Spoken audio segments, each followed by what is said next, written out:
이 땅에 살고 있는 모든 사람들은 이 천국의 진리를 깨닫는 데는 너무 감각이 없습니다. 하늘로부터 오신 하나님의 아들 예수님이 살아계실 때 기회 있을 때마다 말씀하셨습니다. 어떻게 당신이 예루살렘으로 앞으로 올라갈 건지, 거기 올라간 후에 장로들과 대제사장들과 또 서기관들에게 넘겨지고 많은 고난을 받고 또 십자가에서 죽임을 당하고, 그렇지만 3일 만에 다시 살아난다, 이 말씀을 기회 있을 때마다 당신을 따르는 제자들에게 계속 말씀하십니다. 근데 막상 예수님 돌아가셨을 때, 그리고 부활하셨을 때 이 남녀 제자들 중에 예수님이 죽은 지 3일 만에 다시 살아난다라는 말을 기억하고 있는 제자가 없었습니다. 심지어 마태복음 28장 마지막 16절에 보면은, 그래 이제 예수님이 갈릴리에서 우리 만나자 말씀하신 대로 갈릴리에서 만났습니다. 그 남자 제자들 만났는데 예수님을 만나면서도 그 사람들 중에는 예수님을 의심하는 사람이 있었다는 거예요. 근데 그 복수로 되어 있습니다. 예수님을, 이분이 예수님 맞은지 이렇게 의심하는 사람들이 있었다는 거예요. 그러니까 한 사람이 아니라는 뜻이잖아요. 우리가 이 세상의 나쁜 얘기는 한번 들으면 어쩌면 그렇게 입력이 잘 돼요. 오래 기억에도 남죠. 근데 이 천국의 진리는 참 깨닫기가 그렇게도 어렵습니다. 예레미야라고 하는 선지자가 있었어요. 이 예레미야가 유다 예루살렘이 멸망당할 때 마지막 보내진 최후의 선지자였어요. 눈물의 선지자였습니다. 40년간을 눈물로 하나님 앞에 예루살렘을 위해서, 유다 백성들을 위해서, 이스라엘을 위해서, 물론 주변 나라들을 위해서도 예언을 하긴 했습니다만은, 그렇게 기도하고 40년을 외쳤는데 그의 전하는 하나님의 말씀을 깨닫는 사람이 없는 거예요. 40년 만에 주전 586년 결국 그는 애굽으로 끌려내려 가지고 거기서 순교당합니다. 그리고 오늘 9장 1절에 있는 말씀, 시간은 흘러서 10년이 지나고 20년이 지나고 30년, 40년, 50년이 되어갈 무렵이었습니다. 한 사람이 이 예레미야가 전해준 말씀을 읽다가 문득 깨닫는 겁니다. 하나님이 자기 백성, 이 유다인들의 포로를 70년이 되면은 다시 고토로 돌아가게 할 것이고, 예루살렘을 중건하겠다고 하는 그 약속의 말씀을 그가 발견하는 거예요. 다니엘입니다. 다니엘이 보통 사람 아니거든요. 그러니까 성서학자들은 한 14살 때 이미 헌신했어요. 기도의 사람으로 살기로. 그래서 하루에 3번씩 기도하고, 그 다음에 어떤 문제가 있을 때는 금식하면서 기도하고, 막 새 일에 작정하고 집중 기도 드리고, 그렇게 살아온 지 68년 차 되는 해예요. 오늘 9장 1절에 있는 말씀. 그때서 비로소 그렇게도 많이 읽고 읽던 구약 성경 예레미야의 예언 중에서 이 말씀이 딱 들어오는 거예요, 눈에. 그리고 깨달아지는 거예요, 이 말씀의 의미가 뭔지. 자, 우리 9장 1절 말씀 같이 읽습니다. 메대 족속 아하수에로의 아들 다리오가 갈대아 나라, 그러니까 구바벨론입니다. 그걸 인계받아서 왕으로 세움을 받던 첫 해인 주전 538년, 다니엘이 인질로 끌려와서 이곳에서 기도의 제단을 쌓은 지 68년 차 되는 해입니다. 곧 그 통치 원년에 나 다니엘이 책을 통해, 여기 책이라고 하는 것은 예레미야 선지자가 남겨놓은 책입니다. 예언의 책이죠. 여호와께서 말씀으로 선지자 예레미야에게 알려주신 그 연수를 깨달았나니 곧 예루살렘의 황폐함이 70년 만에 그치리라 하신 것이니라. 네. 이게 이제서 눈에 들어오는 거예요. 딱 한 사람에게.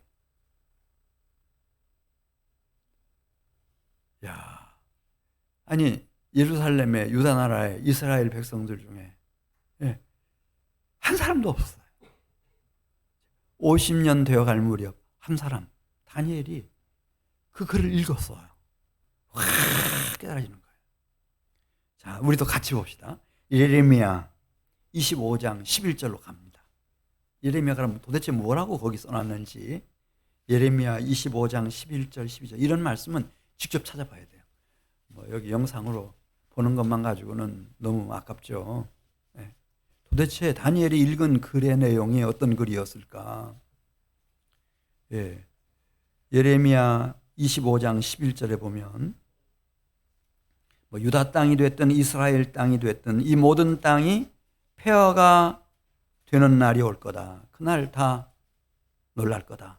그 얘기 썼어요. 우리 한번 같이 봅니다. 이 모든 땅이 폐허가 되어 놀랄 일이 될 것이며 이 민족은 70년 동안 바벨론으로 끌려가서 바벨론 왕을 섬길 거다. 이렇게 써놨어요. 몇 년 동안? 70년 동안. 그리고 이것은 여호와의 말씀이니라. 70년이 끝나면 70년이 차면 말이죠. 내가 이제 이들을 포로로 끌어갔던 바벨론 왕과 그가 통치하던 바벨론 제국입니다. 그리고 인간의 힘을 신으로 삼은 모든 갈대아 사람들의 땅을 그 죗값을 물어서 벌하겠는데 영원히 폐허로 만들어버린다는 거예요. 이걸 최측근에서 다니엘이 봤어요. 다니엘은 바벨론, 신바벨론이야. 이 바벨론 제국을 세운 느부갓네살 왕 최측근이었거든요. 최고 고위공직자였어요. 그걸 봤어요. 어떻게 하나님이 바벨론을 영원히 심판해 버리시는지. 예, 벨사살 왕이 하루 저녁에 하나님이 그 영혼을 부르시니까 어떻게 됐는지 다 봤습니다. 그런데 이스라엘에 대해서는 70년을 말씀하신 거예요. 아니 나라가 망했는데 민족이 다 포로로 끌려갔는데 성전이 다 불타고 없어졌는데 아주 황무한 땅이 됐는데 폐허가 됐는데 70년에 다시 중건을 하겠다. 이렇게 말씀하신 거예요. 이게 깨달아진 거예요. 이 마음속에 깨달아진 거예요.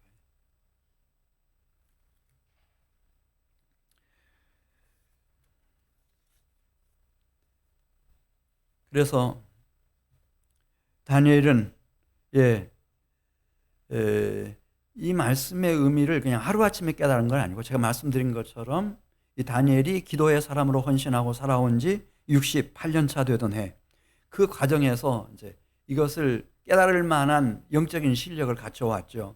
다니엘 2장 20절에 있는 말씀 보면은 이런 말씀이 나와요. 다니엘 2장 20절입니다. 다니엘이 말하여 이르되 영원부터 영원까지 하나님의 이름을 찬송할 것은 지혜와 능력이 여호와 하나님께 있음이로다. 그는 때와 계절을 바꾸시며 왕들을 폐하시며 왕들을 세우시며 지혜자에게 지혜를 주시고 청명한 자에게 지식을 주시는도다. 낮이 되게 하시고 낮을 밤이 되게 하시고 밤을 낮이 되게 하시고 그 엄동설한을 따스한 봄이 되게 하시고 가을을 주셔서 오곡백과가 다 무르익는 결실의 계절을 맞이하게 해주시고 어떤 왕을 세우시기도 하시고 어떤 나라를 그렇게 강성한 나라와 제국을 그냥 하루아침에 무너지게도 하시고 어떤 사람에게 이런 지혜도 주시고 또 총명한 자에게 이런 지식도 주시고 그런 분이 저 위에 하늘에 계시다. 이거를 발견했어요. 기도하던 다니엘이 이걸 발견했어요. 그래서 이 예레미야 선지자가 예언한 말씀을 보았을 때 자기 두 눈으로 그 예언의 말씀을 깨달았을 때 다니엘이 한 가지 결심을 해요. 무슨 결심이었을까요? 올컨이 됐다. 이분이 이렇게 말씀하셨으면 됐다. 그래서 다니엘 9장 3절로 가겠어요. 한 가지 결심을 해요. 이건 너무 소중한 결심이에요. 이 결심이 없었다면 예루살렘도 예루살렘 성전도 유다 나라도 이스라엘 나라도 중건될 수가 없었어요. 근데 이 다니엘의 결심입니다. 이 결심. 이게 무슨 결심이었을까? 우리 9장 3절 같이 보면서 생각해 보겠습니다. 내가 금식하며 베옷을 입고 죄를 덮어쓰고 주 하나님께 무엇을 하기로 결심했다 그랬는데요. 기도하며 간구하기를 결심했다. 이렇게 썼어요. 예.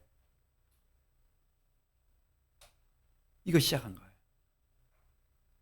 그러니까 이 세상에서 일어났다가 망한 나라가 강대국이 제국이 한둘이 아니잖아요. 그런데 나라가 민족이 다 망했어요.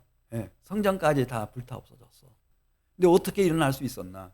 지금 아주 한 사람이 이 말씀을 발견하고 말씀을 깨달은 다니엘이라고 한 사람이 다니엘이라고 하는 한 사람이 결심을 했다는 거죠. 이제부터 나는 이 하나님이 약속하신 이 예루살렘을 중건하고 나라와 민족을 다시 이렇게 세우는 일을 위해서 하나님 앞에 기도하며 간구하기로 결심한 거예요. 여기서부터 시작이 되는 거예요.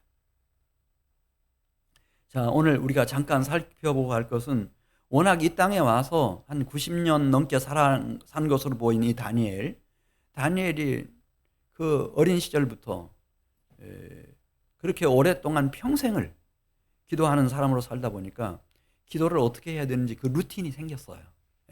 그래서 이거 좀 같이 우선 먼저 보고 지나가도록 하겠습니다. 우리의 기도도 또 여기 나오셔서 대표 기도하시는 분들도 계시고 또 언젠가는 우리 가정 안에서 자녀들과 또 손자, 손녀들, 가족들을 위해서 언젠가는 여러분들이 다 기도 인도도 하셔야 되고 이렇게 이제 할 때가 오겠는데 이 다니엘의 기도를 좀 보도록 하겠습니다. 다니엘의 첫 번째 기도는 9장 4절에 나오죠. 하나님을 찬양하는 거예요. 우리 그 인간관계 속에서도 그렇죠. 내가 어떤 문제가 있는데 막 단도직입적으로 막 그 문제를 들이대면은 그 문제를 풀어갈 가능성은 너무 적어요. 근데 만일에 정말 지혜로워 가지고 지금 상대방도 전부 다 잘못된 건 아니고 최소한 2개, 3개는 상대방이 옳은 것도 있어요. 그러나 7개, 8개는 내가 옳아요. 그러면은 그 2개, 3개 옳은 것에 대해서 공감해 주는 거죠. 인정해 주는 거예요. 그리고 훌륭한 점에 대해서는 칭찬을 해 주는 거죠. 그리고 풀어가는 거예요. 그런 것처럼 우리가 하나님 앞에 나가서 기도할 때도 이 다니엘의 기도를 보면 이 하나님을 찬양하는 기도예요. 이게 참 중요해요. 그래야 하나님의 모든 관심이 그 기도하는 사람에게로 확 집중되는 거예요. 뭐 그전에도 예루살렘으로 나 있는 창문 열어놓고 기도할 때도 제일 먼저 감사하는 기도 막 하는 것처럼 오늘 9장 4절 보면 내 하나님 여호와께 기도하며 자복하여 이르기를 그렇게 전제를 해놓고는 기도가 어떻게 시작되는가? 크시고 두려워할 주 하나님, 주를 사랑하고 주의 계명을 지키는 자를 위하여 언약을 지켜주시고 그에게 인자를 베풀어 주시는 하나님. 이게 찬양이에요. 하나님을 찬양하는 거죠. 하나님은 크고 두려워해야 할 존귀하신, 거룩하신, 엄위하신 하나님이다. 그리고 그 주 하나님을 사랑하여 계명을 지키는 자를 위해서는 축복의 언약, 구원의 언약, 치료의 언약 다 지켜주시고 그리고 인자를 베풀어 주시는 정말 좋은 하나님입니다. 이걸 생각하면서 감사하는 마음으로 누구를 찬양한다고요? 나를 내세우는. 그건 최소한 극복해야 돼. 내가 어떻게 기도를 해야 여기 회중들이 나 기도 잘한다고 그렇게 해줄까? 그런 데서부터는 벗어나셔야 돼요. 여기 일단 나오시면 하나님 찬양하는 거. 하나님 찬양하는 거. 그 다음에 두 번째가 이 자복한다고 그랬는데 자신의 허물, 백성들의 허물, 자신의 죄, 백성들의 죄를 자백하는 겁니다. 정직하게 자백하는 거예요. 계속 보겠어요. 우리는 이미 범죄하여 패역하며 행악하며 반역하여 주의 법도와 규례를 떠났습니다. 우리가 또 주의 종 선지자들이 주의 이름으로 우리 왕들, 고관들, 조상들, 온 국민들에게 말씀하신 바를 듣지 않았습니다. 주님이 당신의 종들을 통해서 선지자를 통해서 말씀해 주신 그 음성을 듣지 않았고 우리는 이미 범죄했습니다. 패역했습니다. 행악했습니다. 하나님을 향하여 반역했습니다. 누구 하나 나라가 다 망했어도 이건 운명이라고 생각했어요. 팔자소환이라고 생각한 거예요. 살다 보면 뭐 망하는 날도 다 오는 것이고 이렇게 생각한 거죠. 딱 한 사람이 나선 거예요. 다니엘입니다. 다니엘이 하나님 앞에서 결심하고 자기 죄와 허물, 자기 백성의 죄와 허물 이것 가지고 하나님 앞에 이 자백하는 겁니다. 정직하게. 이건 우연히 된 것도 아니고 이건 하나님의 무능함 탓도 아니고 이건 우리가 하나님의 말씀을 듣지 않고 하나님 앞에서 범죄했기 때문입니다. 하나님을 거스리고 하나님의 뜻을 반역하는 삶을 산 패역한 죄 때문입니다. 이렇게. 근데 이걸 한 번만 하는 게 아니고 다니엘 9장 7절에 있는 말씀을 보면은 어떤 분들은 회개는 뭐 한 번 하는 거다 막 이런 식으로 가르치는 분들이 계시는데 그건 참 성경에 대해서 무시한 거예요. 그렇지 않아요. 회개라고 하는 것은 다니엘 9장 7절 보겠어요. 주여 다 주께서 쫓아내신 각국에서 수치를 당하였사오니 이는 주께 죄를 범하였음이니이다. 8절에도 우리가 주께 범죄하였음이니이다. 우리가 죄를 범했습니다. 우리가 주께 범죄했습니다. 9절에도 이는 우리가 주께 패역하였음이오며 우리 하나님 여호와의 목소리를 듣지 아니하며 율법을 행하지 아니하였음이니이다. 11절에도 온 이스라엘이 주의 율법을 범하고 치우쳐 가서 주의 목소리를 듣지 아니하였으므로 이 저주가 우리에게 내렸으되 이 이유는 우리가 주께 범죄하였음이니이다.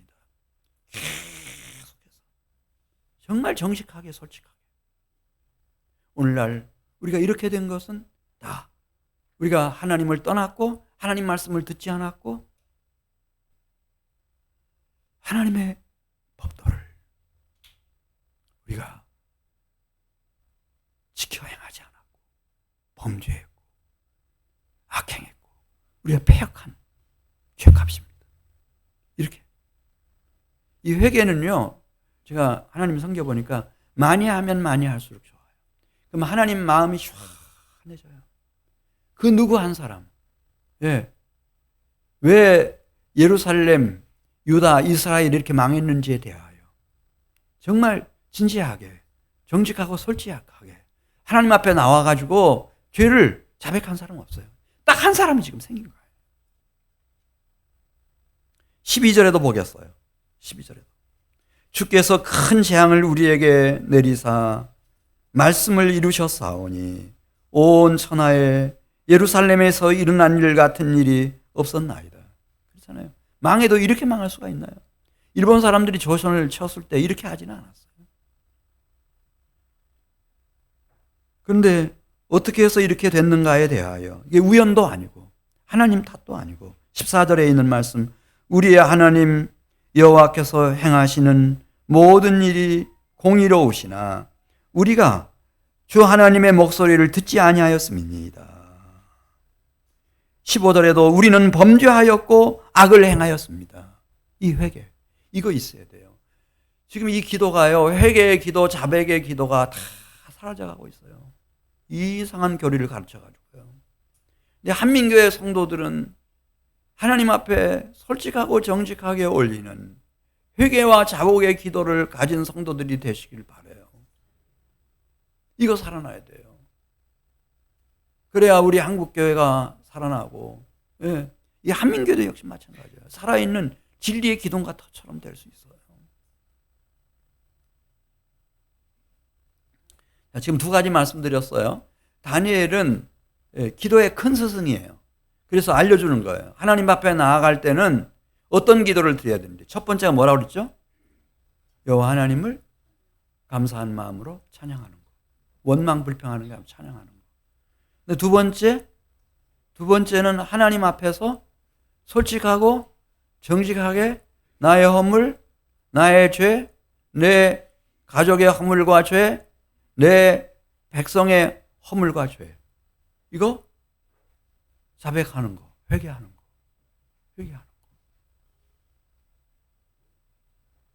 이거 있어야 돼요. 세 번째가 간구예요. 이제 간구. 이렇게 하나님과의 관계를 잘 이렇게 화목한 관계로, 친밀한 관계로 회복시킨 후에 그 다음에 이제 간구를 하는 거예요. 정말 하고 싶은 얘기를 하는 거죠. 예루살렘을 위해서, 유다 백성들을 위해서, 하나님의 백성 이스라엘을 위해서 정말 하고 싶은 얘기를 하는 거예요. 그게 뭐죠? 16절에 나옵니다. 주여 구하옵나니 주는 주의 공의를 따라 주의 분노를 주의 성 예루살렘 주의 거룩한 산에서 떠나게 하옵소서. 이는 우리의 죄와 우리 조상들의 죄악으로 말미암아 예루살렘과 주의 백성이 사면에 있는 자들에게 수치를 당함이니이다. 그러면서 주님의 진노를 거두어 주시도록, 주님의 분노를 이 예루살렘에서 유다 백성들에게서 이스라엘 백성들에게서 거두어 주시기를 위해서 간구하는 거예요. 근데 그 간구를 할 때 다니엘 9장 17절 18절에 있는 말씀을 보면 나 다니엘이 대단한 사람이어서 또 이 백성들이 새로워져서 그게 아니고 주님의 긍휼히 여기심으로 주님이 이 백성들을 향해서 가지신 그 큰 긍휼로 불쌍히 여기시는 마음으로 이 백성들을 향한 하나님의 분노, 그 진노를 좀 거두어 주십시오. 이게 간구예요. 간구. 이 한반도에 살고 있는 우리 민족 지구상에서 유일한 분단 국가, 이거 하나님이 하나님의 분노를 좀 거두어 주셔야 돼요. 이게 사람이 이렇게 저렇게 할 수 있는 건 아니에요. 다니엘 9장 17절 말씀 같이 보겠어요. 그러하온즉 우리 하나님이여 지금 주의 종의 기도와 간구를 들으시고 주를 위하여 주의 얼굴빛을 주의 황폐한 성소에 비추시옵소서. 나의 하나님이여 귀를 기울여 들으시며 눈을 떠서 우리의 황폐한 상황과 주의 이름으로 일컫는 성을 보옵소서. 우리가 주 앞에 간구하옵는 것은 우리의 공의를 의지하는 것이 아니요 주의 큰 긍휼을 의지하여 함이니이다. 우리는 아무런 자격이 없지만 말씀드린 것처럼 허물과 죄밖에 없습니다. 그렇지만은 주님을 위해서 주님의 불쌍히 여기심, 주님이 이 백성들을 향해서 가지신 그 큰 긍휼하심, 이걸 보았거든요. 그러니까 이방 나라 같으면은 망했어요. 나라도 망하고 민족도 망하고 성전도 다 불타 없어지고 다 폐허가 돼 있어요. 그렇게 된 지 70년이면 끝나버리는 거예요. 근데 주님을 말씀하셨어요. 예레미야를 통해서. 내가 예루살렘을 중건하겠다. 이거 하나님의 긍휼이죠. 그걸 딱 붙잡는 거예요. 당신 주 하나님 마음속에 있는 큰 긍휼로 인하여. 그 다음에 결정적으로는 19절 가서 보겠어요. 이 다니엘의 간구를 하나님 앞에 올릴 때 하나님의 마음이 뜨거워지게 만든 건 바로 이 19절에 있는 말씀이에요. 주의 이름을 위해서라는 겁니다. 자, 우리 19절 말씀 같이 읽습니다. 주여 들으소서, 주여 용서하소서, 주여 귀를 기울이시고 행하소서, 지체하지 마옵소서. 나의 하나님이여 주 자신을 위하여 하시옵소서. 이는 주의 성과 주의 백성이 누구의 이름으로 일컬음을 받는 바 됨이니이다 그랬죠? 주의 이름. 이 예루살렘이 주님의 성이지 않습니까? 예루살렘 성전이 주님의 성전이지 않습니까? 유다인들이, 이스라엘 백성들이 주님의 백성이지 않습니까? 그 주님의 이름을 위하여 구원해 주십시오. 이 기도에 이제 쐐기를 박는 거예요. 출애굽한 이스라엘 백성들이 시내산 앞에서 막 방종하기 시작했어요. 한 40일 모세가 안 보이니까 모세 죽었다고. 40일 나타나지 않으니까 죽었다고. 모세가 그렇게 책임감이 없는 사람이 아니고 불성실한 사람이 아닌데 죽었다고. 아주 막 황금신상 만들어 놓고 섬기고 다 애굽으로 돌아가자고. 난리가 났어요. 그 모습을 보고 하나님이 진노하시죠. 진노하시면서 모세에게 말씀하세요. 내가 쓸어버리겠다. 진멸해버리겠다. 그때 모세가 그렇게 기도해요. 네. 모세가 하나님 앞에 나아가서 신명기 32장에 보면 그렇게 기도합니다. 하나님, 차라리 주의 기록하신 책에서 제 이름을 지워버리실지언정 이 백성들을 진멸해서는 안 됩니다. 왜냐하면 애굽 사람들이 만일 이 백성들이 여기서 다 죽으면은 여호와의 이름을 여호와를 어떻게 생각하겠습니까? 주의 이름을 위해서 이 백성들을 용서해 주십시오. 기도합니다. 무엇을 위해서? 주의 이름을 위해서입니다. 주의 이름을 위해서. 여러분들이 기도를 깊이 하시다가 결국에는 주님, 제가 한민교회 교인인 거 다 압니다. 한민교회 재직인 거 다 압니다. 사람들이 다 압니다. 내 가족이 알고 친구들이 알고 내 주변 사람들이 다 압니다.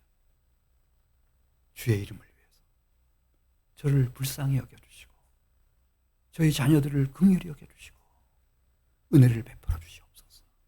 주의 이름을 위해서입니다. 이겁니다. 주의 이름을 위해서.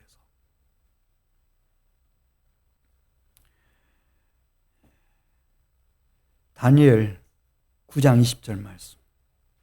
이렇게 기도를 드렸을 때 응답이 오죠. 놀라운 응답이 옵니다. 우리는 이 기도가 무슨 묵념하는 것이나 염불하는 것이나 그런 게 아니고 지금 살아계신 여호와 하나님과의 이 교통함, 대화이기 때문에 왜 사람들이 막 그렇게 어떤 분들 보면은 평생을 기도의 사람으로 살아갈 수 있나? 이것은 기도 응답에 대한 그 멋진 체험 때문에 그렇습니다. 우리 9장 20절 말씀 같이 보겠습니다. 내가 이같이 말하여 기도하며 내 죄와 내 백성 이스라엘의 죄를 자복하고 내 하나님의 거룩한 산을 위하여 내 하나님 여호와 앞에 간구할 때 곧 내가 기도할 때에 이전에 환상 중에 본 그 사람 천사장이죠. 가브리엘이 빨리 날아와서 저녁 식사 드릴 때쯤에 다니엘에게 찾아온 거예요. 다니엘은 벌써 그런 체험들이 있죠. 우리 중에도 그런 체험 많이 계실 거예요. 이렇게 예언의 말씀도 받고 환상도 보고 하나님이 나를 치유해 주시는 것도 경험하고 하나님이 행하시는 기이한 일들을 경험한 분들이 많으실 거예요. 이제 전에 환상 보았던 그 환상처럼 이 환상 중에 천사장 가브리엘이 찾아와 가지고 지금 다니엘이 바친 기도가 이 하나님께 어떻게 응답됐는지를 이렇게 알려줍니다. 9장 22절 23절 보겠어요. 내게 가르치며 내게 말하여 이르되 다니엘아 내가 이제 내게 지혜와 총명을 주려고 왔느니라.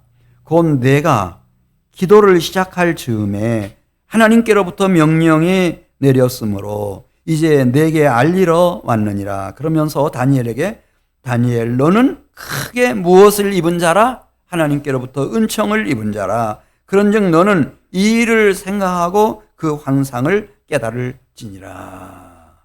네. 이렇게 깨어있는 기도의 사람들을 하나님이 잊을 수가 없죠. 크게 은총받은 영혼이 되게 하시죠. 그런 생애로 써주셔요. 정말 깨어 기도하는 사람은요 하나 같아요. 하나 같아요. 다 써주셔요. 어디 있든지 시골에 있든지 어디 워싱턴에 가 있든지 어디에 있든지 똑같습니다.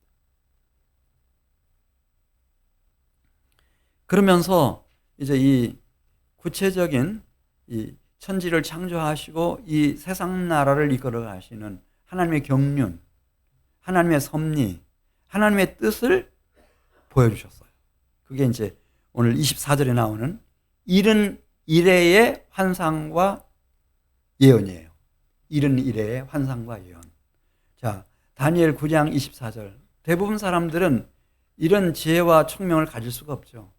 이 세상이 어디서부터 왔는지도 알 수도 없고 어디로 가는지도 모르고 이렇게 혼란스럽고 뒤죽박죽인 이 세상이 이게 뭔지 그냥 뭐 옛날부터 끝나는 날까지 이렇게 가겠지 이렇게 생각할 수도 있고, 그런데 이 다니엘에게 알려주시는 거예요. 하나님이. 이거 중요할 것 같아요? 안 중요할 것 같아요? 중요하죠. 여기서 이제 세계관, 역사관 다 나오는 거예요. 우주관 다 나오는 거죠. 그래서 24절 말씀 같이 읽어봐야 돼요. 같이. 하나님이 지혜와 총명을 너에게 준다. 너 큰 은총을 받은 다니엘아. 이러면서 우리 24절 말씀, 내 백성과 내 거룩한 성을 위하여. 내 백성은 다니엘의 백성, 하나님의 백성 이스라엘을 말하는 것이고, 내 거룩한 성은 예루살렘, 시온산. 네, 하나님이 주신 기업의 땅인데 그 거룩한 성을 위하여 이른 이래를 기한으로 정하였나니. 네, 이른 이래가 지내고 나면은 무슨 일이 일어나는가? 허물이 그치며, 실수와 실패가 없는 인생이 없잖아요, 이 땅에는. 근데 그 허물이 그친다는 거예요. 죄가 끝나며, 죄가 없는 인생이 어디에 있어요? 근데 죄가 끝날 수 있다는 거죠. 죄악이 용서되며 영원한 의가 드러나며, 진짜 완전한 거룩한 하늘의 의가 확 드러나며, 하나님이 당신의 종 예언자들을 통해서, 선지자들을 통해서 말씀하셨던 모든 환상과 예언이 이루어지며, 예언과 환상이 응하며, 지극히 거룩한 이가 기름 부음을 받으리라. 지극히 거룩한 하늘로부터 오신 분이 기름 부음을 받는다는 것은 왕이 된다는 얘기예요. 이분이 통치하시는 세상이 열린다는 거죠. 그때가 오기까지 이른 이래의 환상과 예언, 이걸 말씀해 주신 거예요. 이른 이래가 걸릴 거다. 이른 이래. 이래는 며칠이죠? 임원순 권사님, 이래가 며칠이에요? 박수 한번 쳐줘요. 아유, 요즘 젊은 사람들이 이래가 며칠인지. 예. 근데 하나님께는 태초에 막 땅이 공허하고 혼돈하고 흑암이 가득했을 때 이 질서정연한 우주세계를 만드는데 며칠 걸렸다고 창세기 1장에 나와요. 그 7일, 그 이래예요, 이래. 그 이른 이래에 대해서 말씀해 주시는 거예요. 마치 우리가 이른 이래면은 우리가 하루를 일일로 계산한다면 이른 이래면은 490일? 490 맞는가요? 70에다 7 곱하면? 예. 그러면 이제 그 계획을 이렇게 세울 수도 있죠. 우리 이 집사님 같은 경우도 좀 계획 세워요? 세우는 사람들이 있겠죠. 하나님이 이제 그 계획을 말씀해 주시는 거예요. 다니엘 9장 25절 말씀 보겠어요. 그러면 언제부터 이제 적용이 되는가? 어느 것을 기점으로 해서, 시점으로 해가지고 이제 이른 이래의 환상과 그리고 이 예언이 이제 전개되어져 나갈 것인지를 말씀하시면서 25절에서 예루살렘을 중건하라고 하는 페르시아 제국의 황제의 명령이 떨어지는 그날부터라는 거예요. 그날부터. 기적 같은 일이 일어났잖아요, 진짜. 아직은 다니엘에게는 다 미래사예요. 아직 예루살렘을 중건하라고 하는 명령 안 떨어졌어요. 근데 앞으로 떨어질 거라는 거죠. 이걸 알려주는 거예요. 떨어지고 나면은 그때부터 이른 이래. 그래, 거기 쭉 얘기하죠. 예. 그래, 그 명령이, 중건하라고 하는 명령이 떨어져서 뭐 성전이 재건되고, 그래서 스룹바벨 성전이 세워지고, 에스라라고 하는 사람이 또 남은 자들을 이끌고 가서 막 그 성전을 중심으로 해서 영적인 부흥운동을 일으키고, 또 느헤미야가 3차 이 포로들 다시 교환시켜가지고 성벽을 쌓고 예루살렘이 일어나고, 이스라엘이 일어나고 유다 나라가 일어나고 이렇게 하는데 걸리는 시간을 7일에라고 말했어요. 그러니까 70일에 중에 7일에가 걸릴 거다. 그리고 앞에서 말한 것처럼 그 예루살렘에 그 성전에 지극히 거룩한 기름 부음 받은 분이 오신다는 거예요. 그리고 거기서 어쩌면 그렇게 다니엘 9장 26절 보면 아주 그냥 문자적으로 그대로 그냥 옆에서 보고 쓰듯이 그렇게 썼어요. 62일의 후에 기름 부음 받은 자가 끊어져 없어질 것이며 주 30년에 진짜 예수님이 거기서 체포되시고 십자가에 못 박혀 돌아가셨어요. 그분은 거룩한 분이시고 그분은 기름 부음을 받은 자거든요. 그리고 이어서 계속 말하는 거예요. 장차 한 왕의 백성 군대가 몰려올 거라는 거죠. 티투스 장군이 끌고 들어왔던 로마의 군인들 말합니다. 그 성읍과 성소를 무너뜨리려니와 그의 마지막은 홍수의 휩쓸림 같을 것이며 또 끝까지 전쟁이 있으리니 황폐할 것이 작정되었느니라. 그래서 끝까지 어떻게 갈 것인가에 대해서 쭉 말씀하고 있어요. 이게 이스라엘 역사 속에서 그대로 실현됐어요.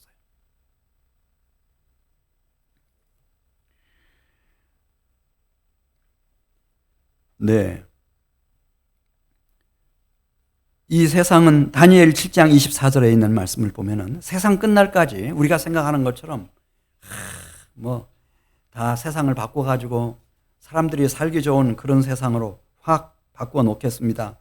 막 큰 소리 치는 사람들 많죠. 그렇지만 성경은 다니엘 7장 24절 보십시오. 이 세상은 끝날까지 공중권세 잡은 사탄 마귀가 지배합니다. 다니엘 7장 24절. 그가 여기는 열불 짐승을 말합니다. 장차 지극히 높으신 이를 말로 대적하며 또 지극히 높으신 이의 성도를 괴롭게 할 것이며 그가 또 때와 법을 고치고자 할 것이며 성도들은 그의 손에 붙임받아 한때, 두때, 반때를 지낼 거다. 그렇게 말씀했습니다. 그런 어려움 속에서도 다니엘 2장 44절 가서 보겠어요. 하나님은 겨자씨 하늘 같은 역사를 시작하시는데 이게 신비한 역사예요. 다니엘 2장 44절. 이 여러 왕들의 시대에 하늘의 하나님이 한 나라를 세우신다고 그랬어요. 이 나라는 골로새서에 나오는 것처럼 하나님의 사랑하는 아들의 나라입니다. 이 나라는 영원히 망하지 아니할 것이요. 이 세상 나라는 망하지 않는 나라가 없죠. 근데 이 나라만은 영원히 망하지 않습니다.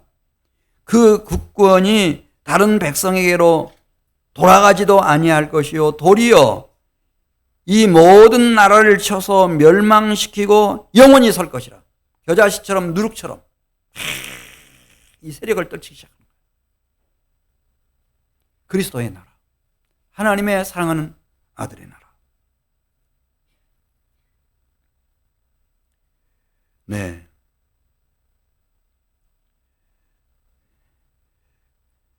그때까지 이제 62일회가 지날 것이고, 그리고 마지막 70일회 중에서 7일회가 지나가고 62일회가 지나가고, 그때 이제 62일회가 지나가면은 성령이 부어질 것이고 성령 받은 사람들에 의해서 이 땅에 하나님의 사랑하는 아들의 나라가 출현하기 시작합니다. 그것이 머리이신 그리스도 예수의 몸된 교회들이 참 예루살렘을 기점으로 해가지고 뭐 소아시아로,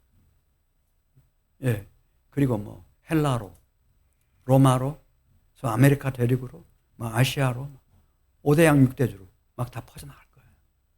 그 말씀하고 계시고, 이제 그러고 나면은 71회 중에서 한 일회가 남습니다. 이게 이제 교회 시대입니다. 성령 시대. 성령이 오고 교회가 이제 막 세워지고. 그 마지막 일회. 한 일회가 며칠이라고 그랬죠? 7일.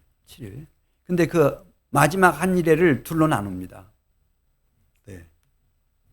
그래서 3.5, 3.5로 나누는 거죠. 전반부, 후반부로 나눕니다. 이것을 보려면은 우리 다니엘 9장 27절에 나와 있죠.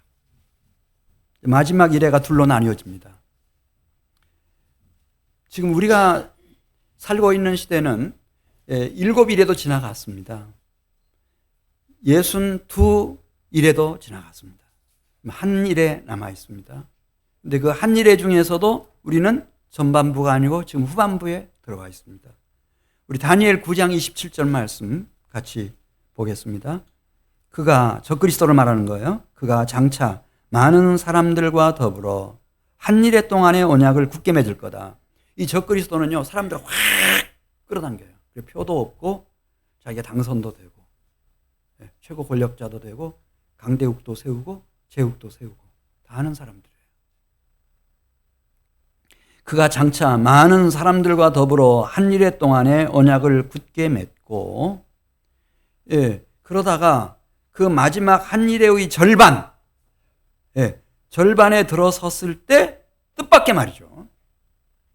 제사와 예물을 금할 것이며 하나님 앞에 예배를 못 드리게 하는 거죠. 기도도 못 드리게 하고 찬양도 못 하게 하고 또 포악하여 가증한 것이 날개를 의지하여 설 것이요. 이 성전 안에 아주 가증한 제우스 신상 같은 걸 세워놓습니다. 그리고 끝까지 밀어붙입니다. 또 이미 정한 종말까지 진노가 황폐하게 하는 자에게 쏟아진다. 이렇게 말씀했죠. 근데 벌써 시작이 되었습니다. 그래, 지금은 이제 이 교회 시대가 되기도 하고 성령 시대가 되기도 하고 이 마지막 이래에 이제 그 후반부에 지금 들어와 있습니다. 자, 그래서 이제 신약 성경에서는 이 이른 이래와 관련해서 이제 뭐 일곱 이래라든지 예수님 이 이래 이것은 취급하지 않습니다. 마지막 남은 한 이래 그 중에서 그 한때, 두때, 반때라고 표현하는 마지막 이래의 절반 3.5 한때, 두때, 반때 이것에 대해서 말씀하고 있습니다. 우리 요한계시록 12장 14절에 가서 보겠습니다. 거기 그대로 나와 있습니다. 요한계시록 12장 14절 말씀. 여기 보면은 여자가 나옵니다. 여자는 생명을 낳죠. 그래서 교회를 성을 구분할 때 여성이고 여기 계시록 12장 14절은 성령의 강림과 함께 이 땅에 출현하게 된 그리스도 예수의 몸된 교회 생각하시면서 여자를 이해하시면 됩니다. 이게 묵시이기 때문에 우리 14절 같이 봅니다. 그 여자가 큰 독수리의 날개를 받아 광야 자기 곳으로 날아가 거기서 그 뱀의 낯을 피하여 여기 뱀은 옛뱀 사탄 마귀를 말합니다. 그 뱀의 낯을 피하여 한때와 두때와 반때를 양육받으며 이 한때 두때 반때가 이 3년 반이라고도 하는 그래서 다른 곳에서 1260일 이렇게 썼는데 한때 두때 반때 여자의 뒤에서 뱀이 그 입으로 물을 강같이 토하여 여자를 물에 떠내려가게 하려 하되 땅이 여자를 도와 그 입을 벌려 용의 입에서 토한 강물을 삼키니 용이 여자에게 분노하여 돌아가서 그 여자의 남은 자손 이 여자들은 이 땅에 예수 그리스도 마다들의 형제인 주님의 형제들을 막 나와서 일으키는 그 교회를 말하는 거예요. 그 여자의 남은 자손 곧 하나님의 계명을 지키며 예수의 증거를 가진 자들과 더불어 싸우려고 바다 모래 위에 서 있더라. 그러면서 이게 이제 다니엘서에 말하는 한때, 두때, 반때에 대해서 똑같이 1260일에 대해서 말씀하고 있습니다.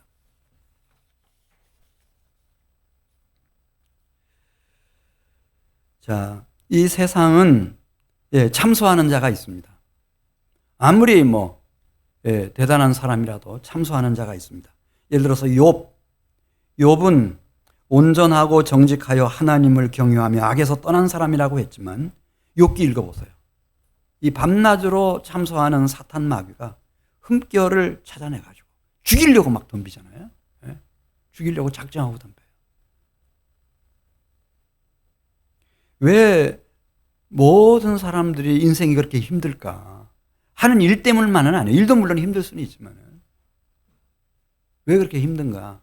그건 자신이 가진 허물과 죄를 가지고 이 사탄 마귀가 악령과 귀신들이 계속 밤낮 없이 참소하는 거예요. 왜냐하면 이 하나님 나라의 법은 죄의 삭은 사망이에요.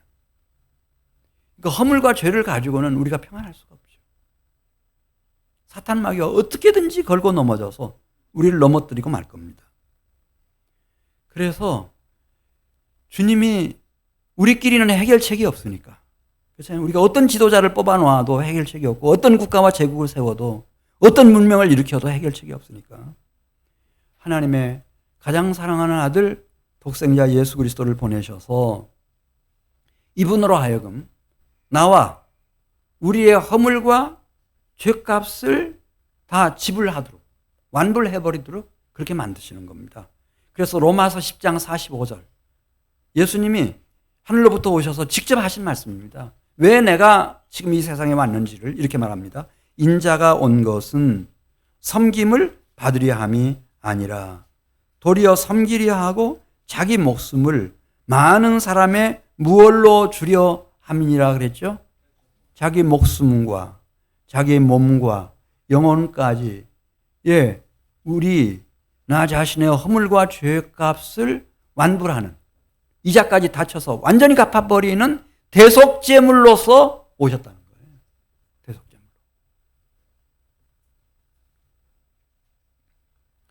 이게 아니고는 이 사탄 마귀의 나의 허물로 말미암은, 죄악으로 말미암은 참소하는 것을 우리가 감당할 길이 없으니까요.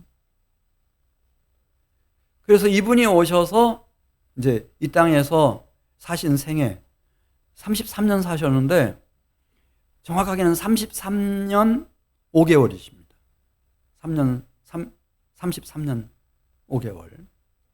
근데 그 마지막 3년 6개월이죠. 3년 6개월. 그 3년 6개월을 한때, 두때, 반때. 일을 1년으로 계산하면 예수님의 공생애는 한때, 두때, 반때였습니다. 정말 대환란 속에서 살고 가신, 세상 죄를 지고 하는 하나님의 어린 양으로서의 3년 반 생애였습니다. 그런데 그 중에서도 이 때와 기한을 아버지께서 정하신다 그랬는데, 이 한때, 두때, 반때를 우리가 예수님의 마지막 주간에 한번 제가 적용을 시켜보겠어요. 예수님이 이 지구상에서 보낸 마지막 주간을 우리가 지금 맞고 있거든요. 정확하게 그분이 이제 베다니에서 보낸 시간은 토요일, 일요일. 일요일 날 그 예루살렘 성이 오리밖에 안 되니까, 2km, 3km밖에 안 되니까 그 입성을 하시죠. 그리고 이게 한때입니다. 안식일 되기 전에 올라오셨겠죠. 금요일 밤에 금요일 딱 차서 오셨든지, 토요일 안식일 지내고 이제 일요일 날, 주일 날 예루살렘 성에 입성하시는 겁니다. 이게 한때입니다. 그 입성하시고 나서 이제 맞이하는 월요일, 화요일, 수요일, 목요일, 이게 두때입니다. 두때. 이건 이틀이 아니고 나흘인데, 월요일 날에 예루살렘 성에 들어가셔서 성전을 청결하게 하십니다. 화요일 날에 유대교 지도자들하고 논쟁이 벌어졌습니다. 그 논쟁 속에서도 예수님은 비유를 통해서 가르쳐야 될 말씀들을 가르치십니다. 수요일, 셋째 날에 제자 중에 한 사람인 가룟 유다가 배신을 합니다. 그리고 예수님을 은30에 대적들에게 팔아넘깁니다. 수요일입니다. 목요일 날 가장 정신적으로 힘들었던 날입니다. 그럼에도 불구하고 세족식 하시고 제자들과 함께 최후의 만찬을 하시고 밤새워서 기도하십니다. 고민하여 죽을 지경이라고 말씀하셨습니다.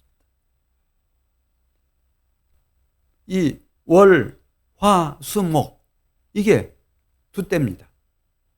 근데 반때가 있습니다. 한때, 두때, 반때. 반때가 금요일이었습니다. 끌려가신 예수님은 정확하게 금요일 오전 9시에 십자가에 달리십니다.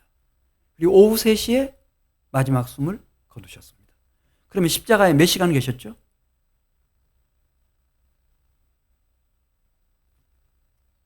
누가 전자계산기 가져오신 분 안 계시는 거예요? 6시간 계셨는데, 6시간 계셨는데, 반대입니다. 반대. 그러면 어떤 사람들은 한때는 상당히 중요하고, 두 때는 아주 중요하고, 반때는 중요하지 않다. 이렇게 생각할지 모르지만, 그렇지 않습니다. 예수님의 생애를 놓고 보면 그 십자가에서 대속제물이 되기 위해서, 나를 위한 속죄양이 되기 위해서, 그분은 이 세상에 오셨고, 끝까지 그 클라이막스를 향해서 달려가십니다. 그 예수님의 마지막 주간, 한때, 두때, 반때를 우리에게 특별하게 기억나게 만드는 이 주간이 지금 고난주간입니다. 종려주일 포함해서. 우리 사랑하는 성도 여러분들이 오늘 설교 제목 한때, 두때, 반때를 산다. 예수님 그렇게 살고 가셨습니다. 그게 공생의 3년 반의 기간이고 이 땅에서 보내신 마지막 주간이셨습니다. 이분의 대속의 은혜를 제대로 받아들인 사람들은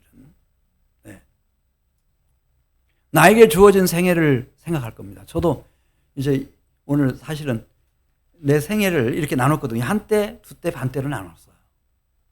지금은 71회 중에 다 지나가 버렸어요. 마지막 1회 중에서 지금 한때, 두때, 반때, 3.5 남아있는 한때, 두때, 반때예요. 이거 남아있는 거예요. 그런데 우리 모두가 나에게 남겨진 이 한때, 두때, 반때. 그 한때라고 하는 뜻은 내가 이 세상에 태어나서 예수 그리스도를 만난 시점이 있어요. 제대로 만난 시점. 침례도 받고 예수님 중심으로 살겠다. 이게 한때예요. 여기까지. 여기 도착한 분도 계시고 앞으로 도착해야 할 분도 계실 거예요. 이게 한때예요.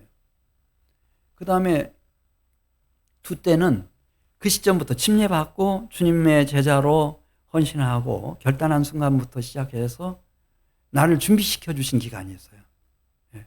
지금까지 준비시켜 주셨어요. 그게 하루아침에 안 되니까. 옛사람을 벗어버리고 새 사람을 입는 데까지 성령의 기름 부음을 받고 성령의 충만으로 무장하는 데까지 걸리는 시간 두때예요. 그리고 남겨지면 마지막 반때가 남는 거예요. 반때. 우리는 한때, 두때, 반때를 아무든지 나를 따라오려거든 자기를 부인하고 자기 십자가를 지고 나를 따르라 그렇게 말씀하셨을 때 예수님이 걸어가신 길은 그 길을 걸어가셨어요. 그리고 그 길을 걷게 돼 있어요. 구약의 모든 선지자들과 신약의 모든 사도들과 예루살렘 교회 위에 모든 신실했던 그리스도인들은 한때, 두때, 반때의 길을 걸어서 다 주님을 따랐고 주님과 함께 이기는 자들이 되는 겁니다. 여러분 생각해 보세요. 하나밖에 없는 몸뚱이를 흙으로 티끌로 연기로 돌려보내려면 이 길을 가지 않고는 안 되는 거예요. 다른 방법이 없어요.